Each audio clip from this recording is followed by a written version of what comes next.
so I appreciate you being here. My name is Peggy West, and I am the Milwaukee County Supervisor for District 12. I have been since 2004.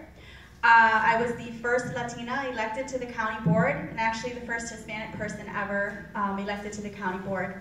I have worked my way up. I started as the second vice chair of the county board. I'm now the first vice chair of the county board, which means if anything happened to the chair, I would become the chair. I've been the acting board chair twice, but by default, obviously. And so that's a great position to be in regards to leadership. I am currently the chair of the Finance and Audit Committee, which is a great opportunity for District 12 because we're able to pull resources in that other supervisors may not know about because they get presented at Finance and Audit first. I also am a member this term of the Judiciary and Safety and General Services, which covers the House of Correction, our court system, the jails, and I think I said the Sheriff's Department already. I have previously been a member of the Economic and Community Development Committee. I have previously been the chair and the vice chair of the Health and Human Needs Committee, and I have also been on the Intergovernmental Committee, which is the committee that works with all the different arms of government, and I've very much enjoyed that. I'm currently being endorsed by Milwaukee County Labor Council, AFSCME 32, which is our county employees, MTEA, which is the Milwaukee Teachers Association, Local 212 at MATC, which I am a proud alumni of, as well as the Sheriffs and the Retired Sheriff's Deputies Associations. I am endorsed also by Congresswoman Gwen Moore, State Senator Tim Carpenter, State Representative Jocasta Zamaripa, and Alderman Jose Perez. All of those people I have the pleasure of working with on a daily basis. That's it.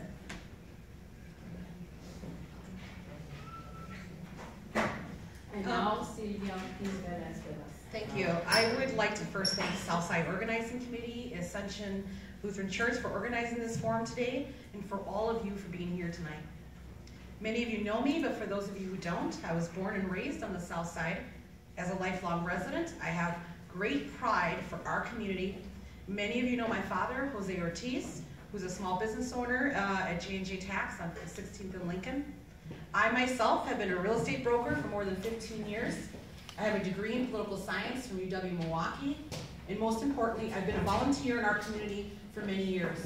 Currently, I'm a board member of the Walker Square Neighborhood Association, a steering committee member of Citizen Action, a member of Action Ciudadana, and the vice chair of the Latino Caucus of Wisconsin for the Democratic Party. I have demonstrated my commitment and dedication to our community in many ways. I have volunteered with many organizations, spearheaded neighborhood cleanups, stopped nuisance businesses, worked with the city to replace broken alley lights, stopped asbestos pollution by MMSD and the KK River, and contributed to ensure the creation of 2 Hispanic districts at the city and the county, among other things. I have demonstrated the ability to bring people together in our community that normally don't get along, and to put our community first and put aside our differences to work together. This is the kind of leadership we need. That is why I have earned the support and trust of so many people in our community. Just to name a few, I've earned the support of Victor Heike, the owner of the El Conquistador, Luz Sosa, Hector Colon, former Alderman James Bokoviak, Gregorio Montoto, Teresa Mercado, who's the executive director of Mexican Fiesta, Carmen Cabrera, and Ricardo Diaz, and many, many, many others. They, like many of the voters in the district, want a county supervisor that we can depend on and will show up and fight and be accessible to us. I will do just that. I will make our neighborhood and community a priority in my life, and I will be here to serve our community. I am committed to be present and accessible and to be a voice for us. I will work to build and restore trust between residents and stakeholders in the 12th District. I am willing and able to be your full-time county supervisor. I will have an office in the district for office hours, and I'll be accessible to the people. I will continue to visit people in their homes even after the election, because I deeply believe in representative government, and I want to hear your voices. and I want to do my part to increase the voter turnout in our community. So I will not be a county supervisor you will only see during election time. Finally, we must demand that our representatives who work for us stand up and put an end to all of the fighting. I will be diplomatic. This takes courage and bravery, but it's the right thing to do for the sake of Milwaukee County. Stop. Sorry, I have a little more. Thank you. We started with Peggy, so we're going to start with Sylvia on this next question. Who have you received your top campaign contributions from, and why did you accept those contributions? Well, my top contributions have been received from John Brennan, who's my father's business partner, and I've known him for years, and he believes in me, and also Jim Wachowiak. Thank you. I have received my top donations. Are you talking about individual or PACT? We didn't clarify. Okay, so right now to date, my largest contribution has come from the Milwaukee's Teachers Association, who maxed me out. They are a PACT. My top individual contributions as a tie, which is $500 that I received both from Samir Assad, who is the owner of Jinx Nightclub, as well as Ravel in Bayview, and Sally Springer and Gary Springer, who both are operating a new home services, and I helped them to save family care in 2004, right upon being elected to the county board. And so we have developed a relationship, and they've been very helpful with me in learning how the state system works in regards to the aging population and the disabled. Thank you. Now we're going to start the next question with Peggy. What is your stance on negative campaigning versus candidate platform issue campaigning? I believe that candidates should be off limits when it comes to campaigning. We are running not against each other, but we are running for a position. And so I believe that all of the focus of the campaign should be on the positions and what it is that you'll bring to the table as a candidate. And so I don't agree. I also think that people's families should be definitely off limits, and that's not anything that you should ever bring up in a campaign. Thank you. Sylvia? Well, I agree with a lot of what Peggy said, and I agree. It should be focused on what everyone has to bring to the table.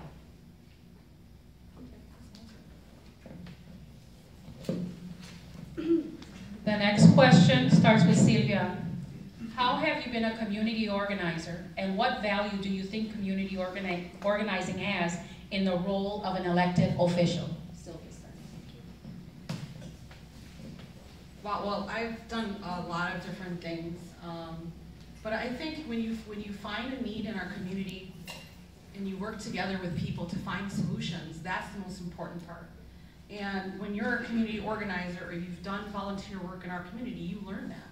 You learn that the importance of being able to be diplomatic and work with people, even if you don't get along, for the common goal, for the common good. Thank you. Thank you very much. I think the role of organizing, especially for elected officials, is super important. I've been a paid organizer. I organized for the UFW around the Strawberry Workers Fairness Campaign back in 1994, and then went on to organize and to change the name of 16th Street to Chavez Drive, which is one of my one of my top things that I'm proud of. As an elected official, I think we always have to continue to organize. I've organized around homeless. I do an event called Sleep Out Saturday for the homeless to organize people around doing that work. I've organized around mass incarceration. I've organized around family care and saving family care and saving other programs that are vital to Milwaukee County. So I think organizing is always a key piece of everything that we do. This next question starts with Peggy. What is your opinion on the Milwaukee County budget? Should it be reduced? If reduced, where should it be cut? If it should be expanded, where would you expand? And where would that money come from? Would you raise taxes, or what else would you do? County budgets continue to get tighter and tighter. In the 2018 budget, the county executive put a wheel tax in. 74% of the people in my district voted against that wheel tax. And so what we ended up doing is really revisiting the entire budget and looking for projects and things that we were able to remove. Highway trunk projects, which were slated not to be done until next year, but were funded this year. So we were able to do that. In the future going forward, there's several things that we can do. The first one is that we can talk about the sunsetting of the Miller Park Stadium tax. When we did a referendum as Milwaukee County, we asked for a 0.5% sales increase. That was voted on by 84% of Milwaukee Countyans who said that they were happy to pay that. So I think if we can talk to the state legislature and get them to assign that to Milwaukee County, that's one source of revenue. The other thing that we really need to do is we really need to get back to reviewing our contracts and finding out who are we doing business with, how much are they charging us, and are we getting the most bang for our buck out of those contracts. So that's two. I have more, but Sylvia? Well, the county is in a very serious financial crisis right now, and to fix it, it's going to take some serious action in decision making. I want to lead efforts to open discussions with both Democrats and Republicans, state leaders, to lobby for increased shared revenue. Instead of fighting over the little pie, we need to work together to get a bigger pie. That's part of the problem. The other part of the problem is prioritizing. You know, people have said, and I've heard people say there are no sacred cows. There are sacred cows, and that's called vital services to the most vulnerable people in our communities, and they should never be cut. Never. And I can tell you, I will never cut vital services being provided for the most vulnerable people. My opponent was the architect of the current county budget. The budget allowed the county to reduce funding for law enforcement while continuing to fund Charles Alice Villa Terrace, which provides subsidies for wealthy people to get married. Where's the prioritizing there? Almost $250,000 is allotted to the budget for that. While cutting money for parks and projects and bridge repairs, while allowing parking meters in parks, although it's a temporary delay, my opponent did vote for it, and it was in the budget. They could have taken it out. And they could have had a hearing before they even put it in the budget. Nonetheless, the other issue I have is with the Milwaukee Public Museum fire alarms. $3 million is being spent there in a building we're moving out of in 5 to 10 years, and it's not a very good decision. It's not a very good use of our resources. Thank you. The next question starts with Sylvia, and we have a couple of budget questions. That was the greatest subject area of questions submitted, the budget. The common person is expected to live within their means and change their lifestyle if they don't have sufficient income. How will you ensure the county balance the budget, and then assess program services effectiveness in order to change those, eliminate, reduce, consolidate, etc.? Sylvia. Yes, sir. Well, in the last budget, the county board actually did an across-the-board cut. Everybody got cut. And I just think that was very irresponsible. It's a problem we have. We need to look at the projects, just like you would at your home. And you got reduced money that you have to work in your budget. You have to look at what you can afford and what you can't afford. You know, you would get Netflix and internet instead of having cable. There are things that we can do to reduce the budget. Of course, my opponent is the chair of the finance committee, so she might have more intricate details than I do. But I can tell you this, I'm a hard worker. I'm going to make sure that we get all of the vital services that we need and we deserve. Thank you. Thank you very much. So I am not the architect of the Milwaukee County budget. That budget actually comes to us from the county executive. The county board then has approximately 1 month, give or take, to tweak that budget. That budget, as handed to us, we agreed with the county executive on 98% of the things that were included in that budget. What we didn't agree on is wheel tax, pay to park, which we amended so that we did have a public hearing before it was instituted, and then we decided as a board that we are not going to institute that. So I voted on an amendment that allowed for public discussion. We all have to live within our means. We did do a 0.75, which is less than a 1% cut across the board. The county board also was included in that cut. We also did a resolution that asked those cuts be administrative. We want to look at your contracts again that you have. We want to look at the services that you're getting. We did a travel ban. So unless there's something that's really significant that you need to be traveling for, then you're not. Again, because as people who have to live within a budget, we have to do that too. And if I'm low on funds, then I can't, travel and go on vacation or go to conferences. And so we expect, and everything that we do to our county departments, we do to ourselves. And so again, we do have to live within the budget. And I am actually, I'm proud of the budget that we did. And again, we passed an amendment that said that no frontline services should be cut. And we would hope that that was followed. The next question starts with Peggy. How much responsibility do you think each county supervisor has in budget cuts versus the other supervisors and other forces? Every county supervisor has the ability to put in amendments and to have a say in the county budget. And so I would say that each and every single person on the county board has a say in what goes on within our budget. Every district is different, and I think that is what makes the county board really unique, even to the common council, is that we each represent different areas of the counties that have different priorities and different, different socioeconomic groups, diversity, age, and so it's always interesting and nice when we can come together at the end of the day and work together to make sure that each of us have a say and that each of us get the things that we believe are important in our districts. Can you repeat it real quick? I'm sorry, I still make kind of a, and I talk fast, part of being Puerto Rican, I think. How much responsibility do you think each county supervisor has in the budget cuts versus the other supervisors and other forces? Okay, I'm going to try to answer this question the best way I can. I can tell you what I'm going to do.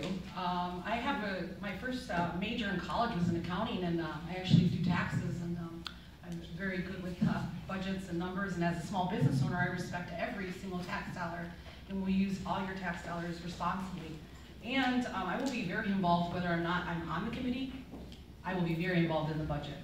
And I will do that work for our community. And as your county supervisor, I will make sure services for our community are met, and I will fight my heart out for our district.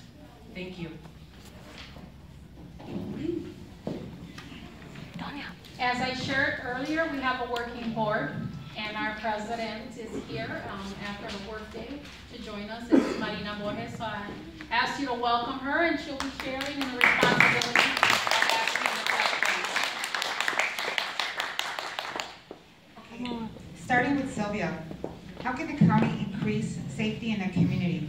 How will you advocate for this?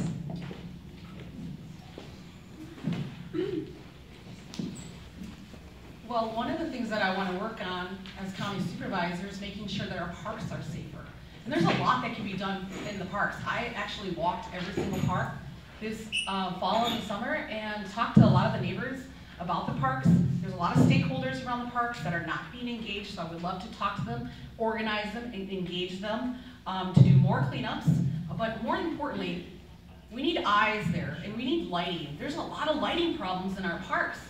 Just drive by any day at Pulaski or Kazi or many of the various parks. If we have lighting issues, that's one of the main issues. Also, we need to do, we need to do more organizing and get more stakeholders involved. Thank you. Thank you very much. When I joined the county board in 2004, there was not a park rangers program. There is one now. In the 2015 budget, the targeted enforcement unit, which patrols our parks, was slated to be eliminated, and I actually sponsored the resolution that saved that unit.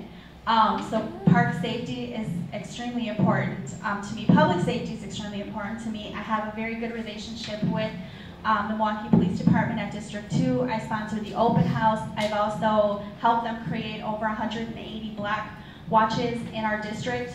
And that's really how there is a park watch at Kosciuszko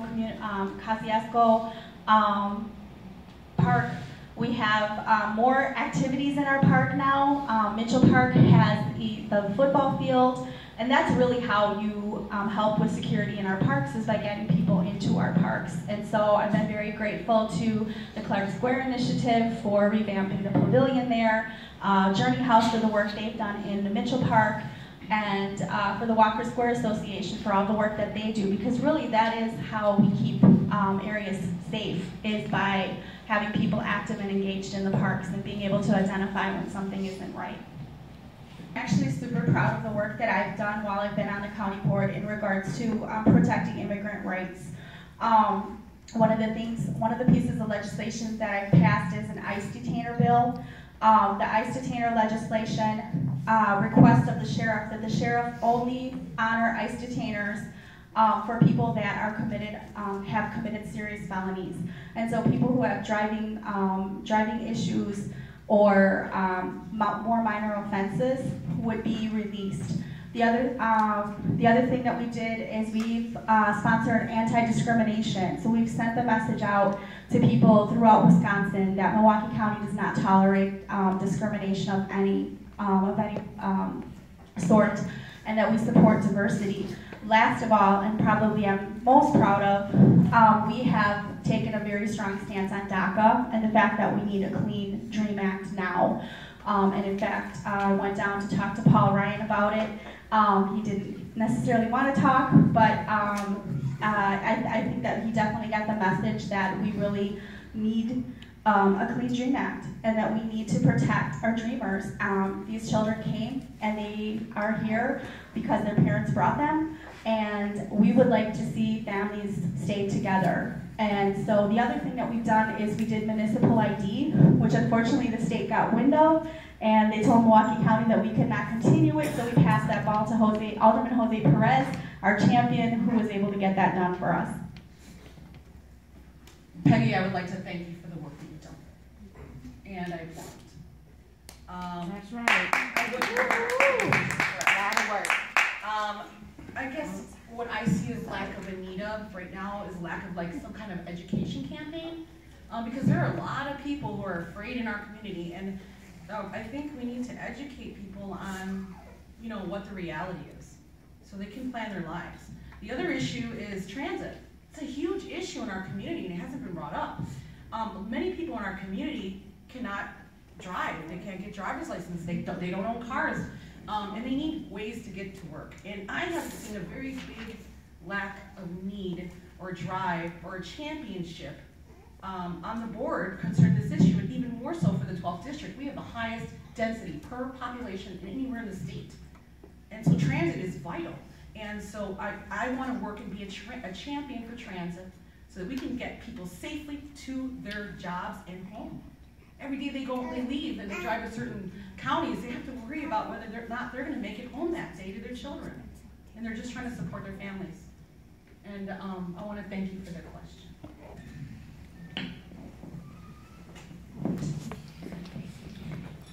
Right on the same topic. Okay. Well, I believe that it's really a public safety issue. This is really a public safety issue. People, if I were to go to France, I wouldn't get in the car and just start driving. People need to know the rules of the road. They need to learn them. So, it's really a safety issue to not allow people to get driver's licenses. And I will fight for our community tooth and nail. I will talk, I will reach across the aisle. It doesn't matter to me. I'm more interested in solutions, and then it's us against them. I want to make sure that we get the services we deserve and need, and that people get driver's licenses. And that matters more to me than politics. Thank you. Thank you very much. I'd like to start off by saying that many people that are driving currently without driver's license did go through the process and did pass the test and do have, or had at one time had, a legal driver's license. And then unfortunately, due to the changes at the state level, they lost their driver's license privileges. And so they were at one time legal drivers. I think the bigger issue here is the fact of the revenue that we're missing out on and with not allowing people to have driver's licenses. And so I'd like to applaud the work that's being done by Joe Costa-Zamaripa, who is working to do a driver ID, which I think is vital to up to the well-being of our community. Because I agree with Sylvia that there is a lot of things that are going on that are unsafe around driving right now. But in addition to that, I think that Milwaukee County has been very open, and so District 12 has the highest bus usership in the county. I've been able to, since 2004, add 2 bus routes to the 12th district because that's where people told me they were going. They wanted to get to work, and so we've been able to do that. One is for Palermo's, the other one is for Umos, so that people could get to and handle their business there. And so I think we need to definitely continue to do that and continue to assess the need and where are the jobs coming in. I know that Chairman Lipscomb has a bus route going to Foxconn or is proposing one. This next question starts with Peggy. How can the county address human trafficking and street prostitution? How will you advocate for your solution? Thank you very much. So this is a topic that's near and dear to my heart. I sat on the City of Milwaukee's Human Trafficking Task Force, and I actually am the co-chair of the policy committee for that committee. Human trafficking, so I have passed legislation regarding human trafficking. The legislation did 2 things. The first of all is raised our standing on a national level, and it was something that was so simple to do. So Milwaukee County now posts human trafficking posters and human trafficking information in all of our buildings, which makes sense, because if you've been trafficked and you're here and you're not supposed to be, you will probably end up in one of our buildings, whether it's because you're applying for food share or someone's forcing you to do that, or you're trying to get some kind of benefit. The other place that we've had issues with human trafficking is sadly is in the juvenile detention facility. And so we now have safeguards set up so that when we were able to identify, we've trained our staff so that we were able to identify victims of human trafficking and that we're able to get them back to where they belong. The same thing is going on in the sheriff's department. So you have to be able to identify that these individuals possibly have been trafficked and then be able to assist them and getting them back to their families where they're probably desperately missed. Well, there's a lot of causes of human trafficking, but one of them is the heroin and addictions and opiate addictions. That's an epidemic in our community. And I would like to find better ways to connect those with heroin addiction to help them in partnerships between county, faith-based organizations, and nonprofits. It's also important to remember that oftentimes heroin and opiate use also goes hand in hand with homelessness and mental illness, and quite frankly, lack of jobs. Just over this summer, I spoke to several people that were getting treatment, and what they said to me was, what we want our county supervisors thinking about is we want them to think about, why are we on this in the first place? And he said to me, jobs. It's a lack of jobs. And to attack this problem, we will have to use a multi-layered approach that will require efforts from all angles. But most importantly, and what's not happening now, is that we need to bring the stakeholders, all the stakeholders, and who's the stakeholders? The residents in the community, the CBOs and nonprofits in our community, the elected officials, and the churches. We need to bring everybody to the table, all hands on deck, okay? No Democrats politics, not us against them, everybody working together to make sure that we address these issues and the ideas come from us. Thank you.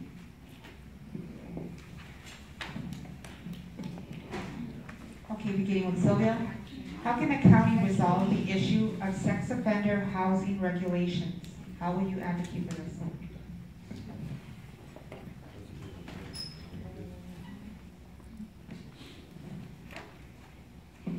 Well, I got to be honest, I'm not too well versed on this subject. So, and I'm a very honest person. If I don't know something, I will find out, and I will give the information, and I will work hard to make sure that I am knowledgeable. But I never expected this question, so I'm being very honest. But I know that I can tell you that I will work hard to make sure that our communities are safe, and that our communities know where people are. I know a lot of people end up homeless or GPS, but we still need to know where they are. And we have a right to know. Our communities have a lot of sex offenders actually living in the Southside. If you put up a thing, you're going to see a lot of people. But we should be able to know when a sex offender moves in the neighborhood and have a community conversation about it. Thank you. Thank you very much. So to be perfectly honest, Milwaukee County doesn't have a lot to do with sex offender registration or sex offender housing. However, I do believe that it is something that we are affected by in regards to the mental health division. However, we, as a Milwaukee County Board, don't oversee that division anymore.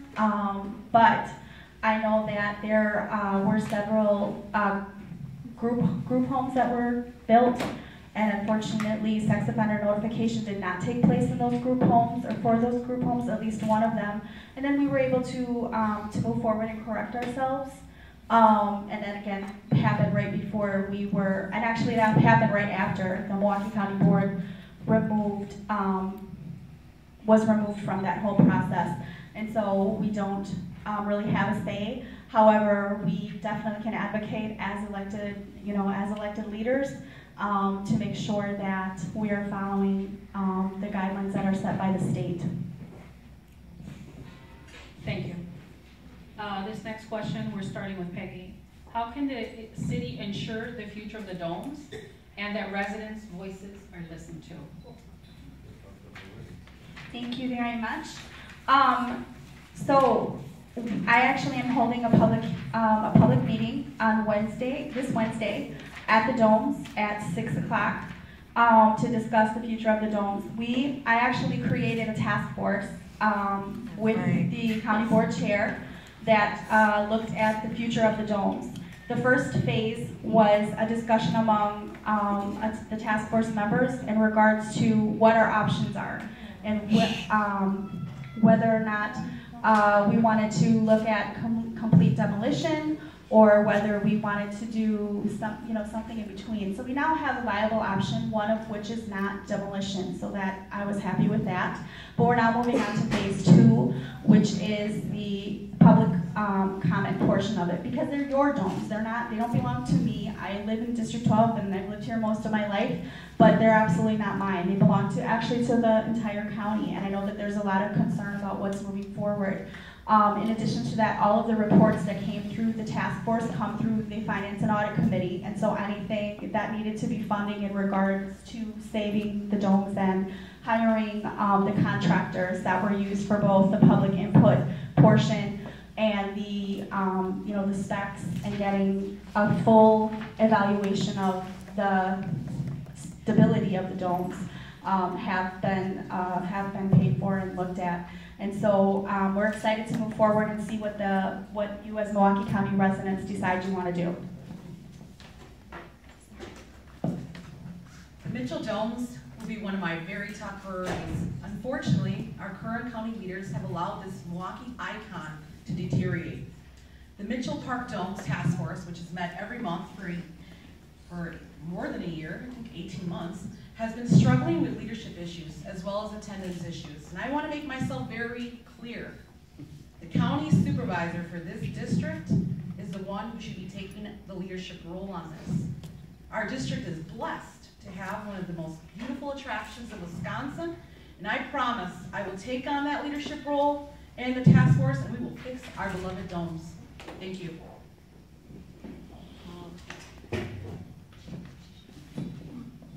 Okay, starting with Sylvia. How can the county prevent the closing of the only Social Security office on the near south side? Well, Tammy, I'm not God, but I'll try to answer that. God, we need to work together. We need to come together and be a voice for all of us. Need to be a voice together, and whoever we have to put pressure on, we got to do it, because we can't let this happen. If we need to file lawsuits, then we need to file lawsuits. We're the lawyers. We need to start wrapping them up. So we need to make some movement here. If we don't make a lot of noise, they're not going to hear us. So whatever we have to do, let's do it. Let's do it together. Thank you. Thank you very much. That's an excellent question. So I want to first of all give kudos to Mayor Barrett and to our Alderman Jose Perez, who convened a meeting of stakeholders last week at City Hall to discuss this very topic. And of course, one more, who has, I think, taken the appropriate first step, which is writing a letter and making sure that the office stays open until due diligence is followed, because there's a lot of areas where it has not been followed. Over 500 people a week use that office, and I think that it's paramount that it stays open. And I think what's interesting is that the 500 people who use that office every week, they're not from around our district. They come from outside, which tells you that there's something about that office that they really like. I know that they've had issues with the elevators. Unfortunately, they haven't, it's not well documented. They also said they had issues with crime. Well, we have crime statistics and we can rebut that. And so again, I agree with Sylvia. We all need to work together in order to be able to address this issue, but I can tell you that we are in excellent hands under the leadership of Mayor Barrett, who really seems like he's not going to accept no for an answer. So at this point, I just want to catch you up with where we are with questions. We asked all the questions that were submitted by residents of the 12th District prior to the event. We asked several questions that are issues that SOC has worked on in the last 3 years. Those include the issue of safety, resident associations around the park, immigrant communities, the undocumented in particular, driver's license, human trafficking, street prostitution, sex offender housing ordinances, the future of the domes, the closing of the Social Security office. Now we're going to enter the questions that persons submitted on site, and what you're going to probably recognize is the theme of your question. Your question is not going to be answered always specifically how you wrote it. So we have a couple of minutes to squeeze a couple in, and we'll do as many as we can. So this next question goes to Peggy first. Because of our low voting district turnout and voting, what would you do to increase voter turnout? Thank you very much. So I've been working on voter turnout since 2004, and I do that a couple different ways. I do presentations with the school kids. It's called County Government 101, and I basically teach them, if you know how county government works, then you know how government works, period, and you know why it's important for people to vote. And so I believe that I've planted the seeds of future voters by doing those courses. The other thing that I do is to get out into the district, the churches, obviously the schools, the high school kids, and talk to them about the importance of civic engagement and doing voter registration, because that's really what we need to do, is focus on getting people out to the polls. So education, I would say, is number one. The 12th District has the lowest voter turnout in the whole state. To do my part, I'm committed to continue to visit with people, even after the election, to keep people engaged. This helps to continuously hear the voices of the 12th District, who I am beholden to. I deeply believe in representative government. In order to do that, you must talk to the people you represent. Local elected officials must engage the voters in the district. If they don't care enough to come speak to you, why should you? There is something wrong with only seeing our representatives only during election time. As a county supervisor, I want to use resources that are at the county's disposal to increase civic engagement. This is a subject very near and dear to my heart. I want to empower our district. It seems there is not enough interest in turning this around. We can hold events and market events properly. It takes grassroots organizing. The more voter participation, the bigger the voice of the 12th District. This summer, I went door to door speaking to people who voted in 2012 and who didn't vote in 2016, and I got commitments from them. And that's how important it is to me. I took my time this summer to do doors just for that. Thank you.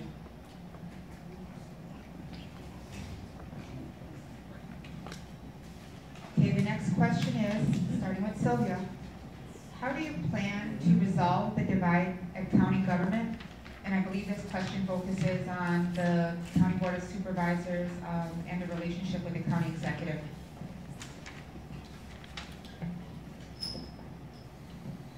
Well, Tammy, I have demonstrated in many projects and in many ways very early on that I'm willing to work with people, with anyone, so that we can get the services we need. So vital services are provided to the most vulnerable people in our communities.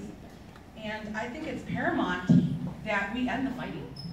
It's got to end. And we need leaders that will have courage. It takes bravery to stand up to, it's not us against them. We're all in this together. Whatever happens, whatever resources are applied, we all face the consequences together. We all live in our communities together. You know, this whole country right now is so divided, but we really need to be united. And so I want to unite. There's a lot of different cliques in our community, and a lot of people that are doing good things, but they're doing it on their own. I want to help to bring our community together so we can work together. Thank you. And I also want to do that, extend that to the county board. Thank you. Thank you. So I'm glad that you asked this question because I'd like to address the issue of fighting. So I talked earlier about how the county board is a unique body that represents many different areas of the county all coming together. The county executive is the same thing. I would not expect to agree, and as Tammy stated earlier, I don't agree with my mom on 98% of everything. So I believe that the relationship that we have with the county executive is, whereas people may view it as being adversarial, we don't always share the same focus. Now, would I go out and spend $60,000 on his opponent's campaign so that he would no longer be the county executive and I would no longer have to work with him? No, I would not do that. But as far as the county executive goes, my door is always open. I have had discussions with the county executive on different things. I will say this, on LGBT issues and on immigration issues, the county executive is stellar.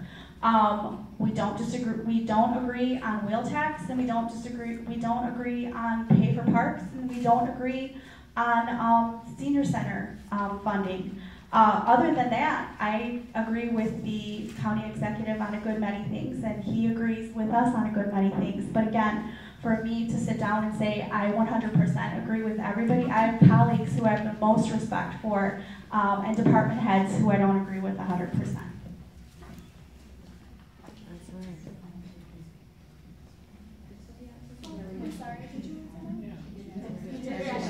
Sorry, I'm trying to multitask. Obviously, answer questions. She did. Yes, I did. All right. So, Sylvia, you're going to start with this next question. Okay. How are you going to make this position viable and accessible since it's been cut to part-time? Well, thank you, Tammy, for that question. Well, I am a single person, and I don't have any children. I have 3 little fur babies, and so the community, I am committed and dedicated to being a full-time public servant all the time. The pay is fine for me, so it's really a good fit for our community. I look forward to serving our community. Thank you. Thank you very much for the question. So obviously, I made the commitment that I was going to continue to work full-time when the pay went to part-time, and I have done that. I work for the county during the day, and then I have an evening job which provides for myself and for my children. I'm very proud to have been a single mom and to raise what I consider to be 3 stellar children, and now have 3 grandchildren. And Elias is supposed to be my cheerleader, but he's sleeping. And so, again, I'm not going to say that it's been easy, but it has been a transition. But I feel like I have a very good handle on the role of a part-time county supervisor. It has been, again, for me, it's been full-time, especially as the chair of finance. But it's a sacrifice that I'm willing to make because I love my community, and I do believe that I'm doing good things for my community. I have 100% attendance for 14 years at county board meetings. So I've never missed a full county board meeting. And my attendance for committee meetings is 98%. And so over 14 years, I believe that's a stellar record, and I don't believe that you can question my commitment on that. in addition to other duties that I perform for the county. Thank you very much for the question. We're running out of time here before closing remarks. We're going to ask one more question. There seemed to be some confusion in our question about funding, individual or group funding, top funding contributors, and why you accepted the money. So we're going to revisit that issue if you want to respond to individual donors and group donors. My answer hasn't changed. So I have accepted the maximum amount of PAC money, which is $1,015.50 for our district from the MTEA, which is the Teachers Association in Milwaukee. And I have accepted $500 from Samira Assad, who is a business owner in our district. And I have also accepted $500 from Gary and Sally Springer. Again, they run a new home health care. Sally Springer actually saved family care in Milwaukee County. And she did that the very first board meeting I ever attended. She followed me to the bathroom and she said, you can't let them do this. And so from there, she's mentored me again in the Department on Aging and Disability and how it works at the state level. And I've been very grateful for her mentorship. And she believes that I am the right person to be in this position, and that's why she supports me with her time and her money. Thank you. Also, my answer hasn't changed as well. The biggest donors that I've had are John Brennan, who is my father's business partner. I've known him for many years, and he believes in me. And also the former Alderman James Okoziak, who has known me for many years and also believes I am the best person for this position. And I've received no group outside money. Thank you.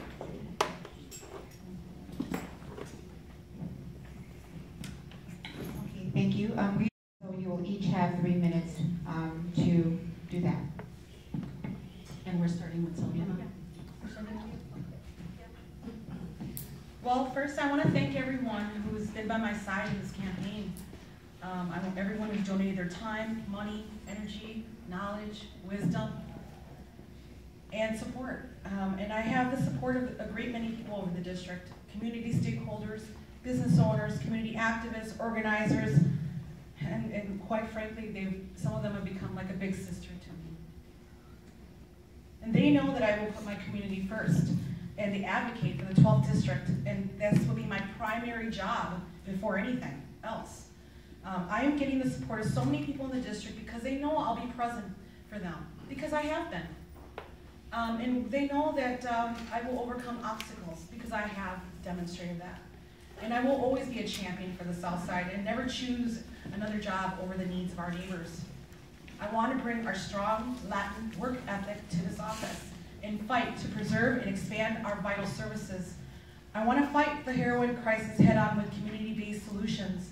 I want to boost voter turnout and civic engagement while balancing the budget and fixing the domes.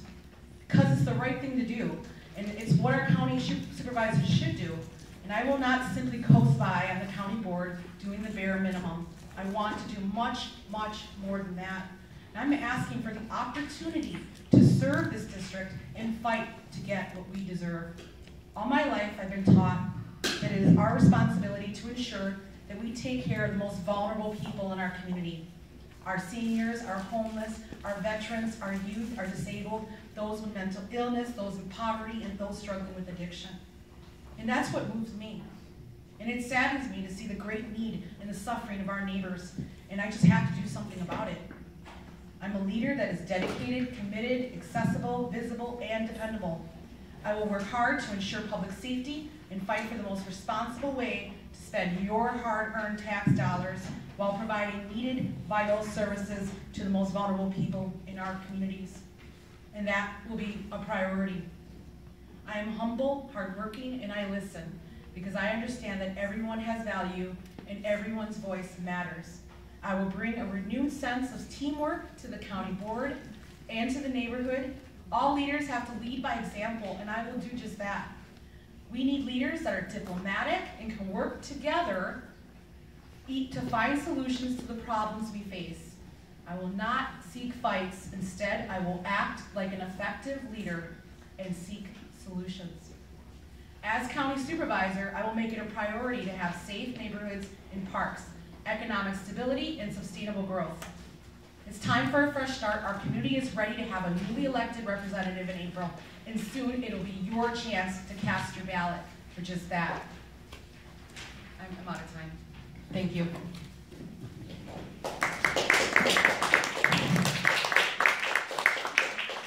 Thank you very much. And again, I appreciate SAC and your staff for putting together this forum. I have a 14-year track record of being a voice for those that don't have a voice, and I am very proud of that. We have not lost any vital services in the 12th district. In fact, we have increased services. I've increased public safety. I've increased park amenities and have increased transit routes. These are all things that I have done because I've listened to you, my neighbors. We do not have an increase in the wheel tax because I listened to you, my neighbors. I am not a voice that's been bought or paid for. I have run a clean campaign. I have stuck to the issues, and I will continue to stick to the issues.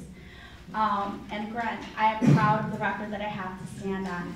I've been a voice for the homeless, for immigrants, and for my neighbors. I have 100% attendance record for the county board, for full county board meetings. We have anchors in each one of our parks: Walker Square Neighborhood Association, Journey House, the Clark Square Initiative. These are all things that I have worked hard to be able to put into place, and we have more things to come in the future.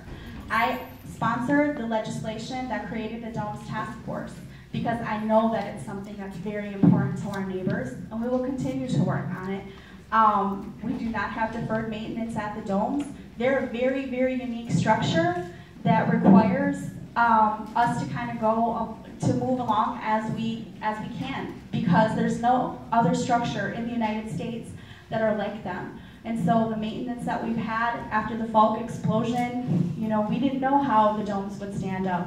And so again, we have work to do, but I'm very excited about the options that I'll offer you on Wednesday night, and I look forward to hearing your ideas as a community. I have fought for District 12 on the county board, and I will continue to fight. I have never backed down from doing what's right for my district, and I won't start now.